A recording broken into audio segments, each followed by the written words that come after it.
कंचन के बेटे ऋषि की शादी कहीं नहीं हो रही थी। एक तो ऋषि मोटा, ऊपर से कमाई भी कोई खास नहीं। लेकिन कंचन को तो शौक था मॉडर्न बहू लाने का, और उसे एक दिन ऐसी लड़की मिल भी जाती है। हमें तो आपका ऋषि बहुत पसंद है, लेकिन मैं आपको साफ साफ बता देती हूँ, मेरी बेटी के शौक थोड़े से अलग है बहन जी। अरे बहन, हमें सब पसंद है। आपकी प्रियंका जैसी लड़की की तलाश मुझे कब से थी। जींस पहनकर अंग्रेजी में गिटर पिटर बोला करे।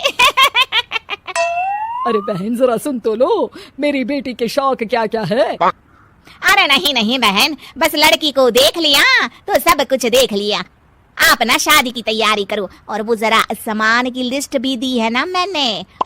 हाँ बहन जी, सारा सामान शादी से एक दिन पहले ही आपके दरवाजे आ जाएगा। मजा आ गया, मजा आ गया। अब तो बस आप शादी की तैयारी करो। प्रियंका के माता पिता के जाने के बाद कंचन का पति उससे कहता है, अरे भाग्यवान, तुम तो कुछ ज्यादा ही जल्दी दिखा रही थी शादी की। अरे बोलने तो देती, लड़की की माँ क्या बोलना चाह रही थी। अरे आप चुप रहिए जी, कुछ पता भी है आपको, बस मुफ्त में बोले जा रहे हैं। मेरी दोस्त शशि की बहू देखी, लंबी पतली और पढ़ी लिखी, हजारों में कमाई और संस्कारी भी। अरे पर जब वो मेरी बहू देखेगी तो जल भुन जाएगी। लेकिन तुम तो शादी ऋषि के लिए कर रही हो ना, या शशि के लिए?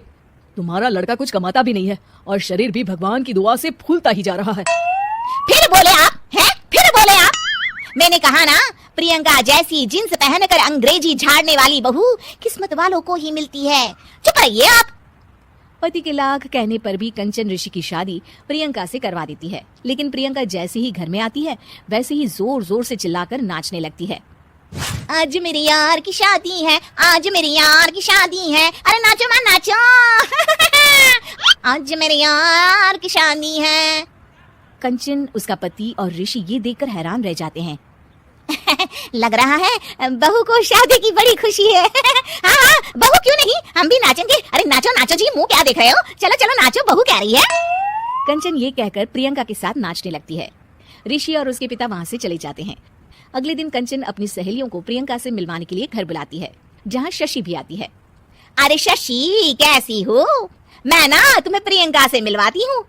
अरे सच में बहुत ही एडवांस सोच की लड़की है, कितने मॉडर्न ख्यालात है उसके, पता है तुम्हें? अरे हाँ कंचन, जरूर, बच्चों की शादी अच्छी ही होनी चाहिए, और वैसे भी तुझे तो शुरू से ही ऊंचे ख्याल की बहू चाहिए थी। तभी कंचन की सहेली कहती है, अरे कंचन बुलाओ ना प्रियंका को, हम भी मिल ले।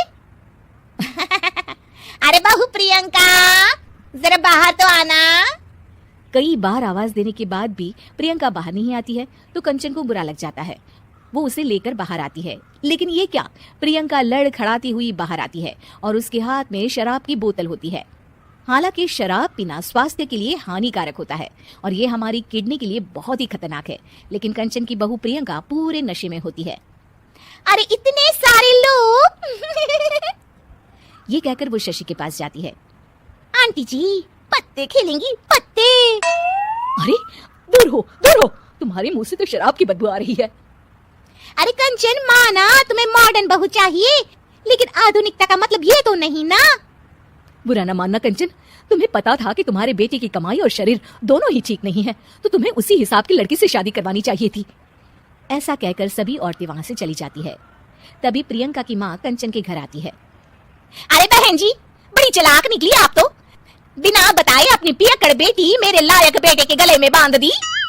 आय हाय, बड़ी आई बिना बताए। उस दिन जब मैं ये बात बता रही थी तो तुम तो सुनने को भी तैयार नहीं थी, अब भुगतो तुम।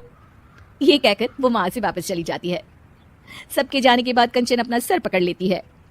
हाय रे, आधुनिकता की अंधी दौड़ में मैं अपनी संस्कृति ही भूल बैठी थी। अब तो राम ही बचाए मुझे।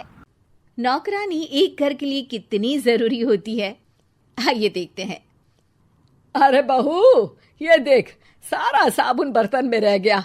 ये नौकरानी कोई काम नहीं करती, गंदा काम करके चली जाती है और ढेर सारा पैसा ले जाती है। अरे मम्मी जी, उसने तो साफ किया ही था, मेरे ही हाथ से इस ग्लास में सर्फ गिर गया था। अरे बस कर झूठी, उसे बचाने के लिए सारी जुगत लगा ले, लेकिन मैं तो इसे निकाल कर ही रहूंगी।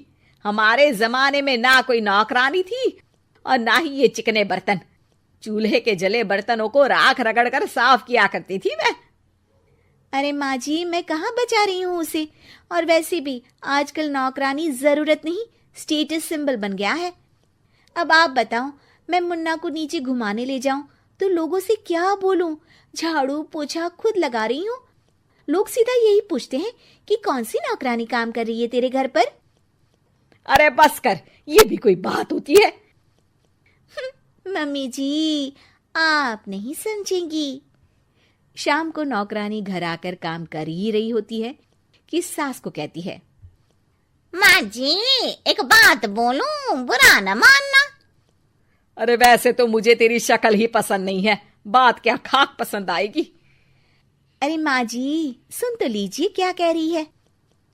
तो मैंने कौन सा उसका मुंह पकड़ लिया है? अरे माँ जी, वो लाल साड़ी पहनती हो ना पहना करो।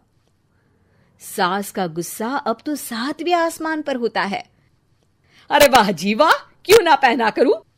और तू होती कौन है ये बताने वाली कि मैं क्या पहनूं क्या ना पहनूं?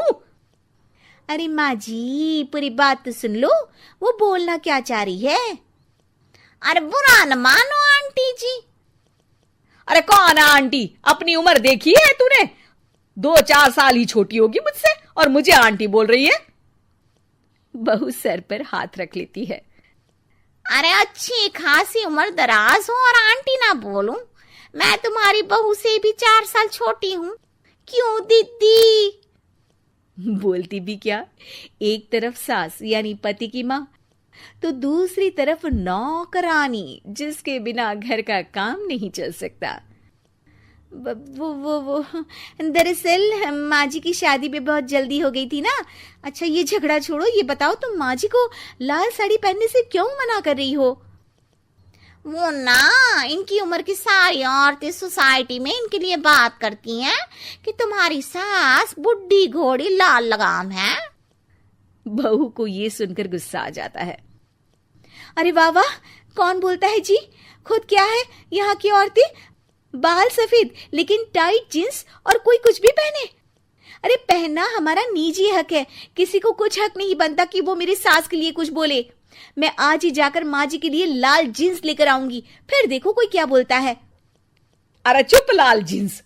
अरे सुन नौकरानी की बच्ची, जाकर बोल दे उन लोगों से कि उन लोगों की तरह मैं उड़ती नहीं फिरती हूं घर बार छोड़कर। अपने बच्चों और नाती पोतों में मन लगाती हूं, ना कि सारा दिन ताश के पत्तों में आंख गड़ाकर 3 पत्ती खेलूं। नौकरानी वहां से चली जाती है। वैसे बहू, नौकरानी के क्या फायदे हैं ये तो पता नहीं, लेकिन सबसे अच्छा तो ये कि पता चल जाता है कि कौन किसके लिए क्या बोल रहा है। सोसाइटी में तेरा नौकरानी रखने का इरादा बिल्कुल ठीक था। अगले दिन उन लोगों के घर की बेल बजती है। बहू दरवाजा खोलती है कि सामने कुछ औरतें खड़ी होती हैं। अरे बहू, कहाँ है तेरी सास? बुला जरा। अरे बहन जी, आप सारी एक साथ आइए आइए, कैसे आना हुआ? अरे 3 पत्ते खेलने आई हैं, क्यों खेलोगी? क्यों नहीं, वैसे भी बड़े दिन हो गए, एंटरटेनमेंट हुआ नहीं। बहू जा जाकर पकोड़े तो बना ला। अरे बस करिए, आगे कुछ पीछे कुछ। वैसे तो कहती हैं कि परिवार पर ध्यान देती हैं, हमारी तरह 3 पत्तियां नहीं खेलती। हमने कौन सा परिवार छोड़ दिया? सास सक पका जाती है। अब ये किसने कहा? मैं तो कहती हूं कि मैं भी थोड़ा बाहर निकलूं। आपने ही तो कमला नौकरानी से ये सारी बात की थी। सास और बहू को अब सारी कहानी समझ आ जाती है कि सोसाइटी की औरतें क्यों भड़क रही हैं। माफ करिए आंटी, मैं छोटी हूँ, लेकिन फिर भी पहले तो आप लोगों ने माँ की लाल साड़ी का मजाक उड़ाया था ना। हाँ उड़ाया था, लेकिन उससे पहले तो तुम लोगों ने हमारी जीन्स के बारे में बात की थी। अरे क्यों ना पहने हम जीन्स, तुम्हारे पैसों की थोड़ी ना है। सास और बहू सर पकड़कर बैठ जाती है। देखा बहू, ये खेल कर गई तेरी नौकरानी, यहाँ की बात वहां तो वहां की बात यहाँ। दोनों किसी तरह औरतों को समझा बुझाकर घर भेजती है और कसम खाती है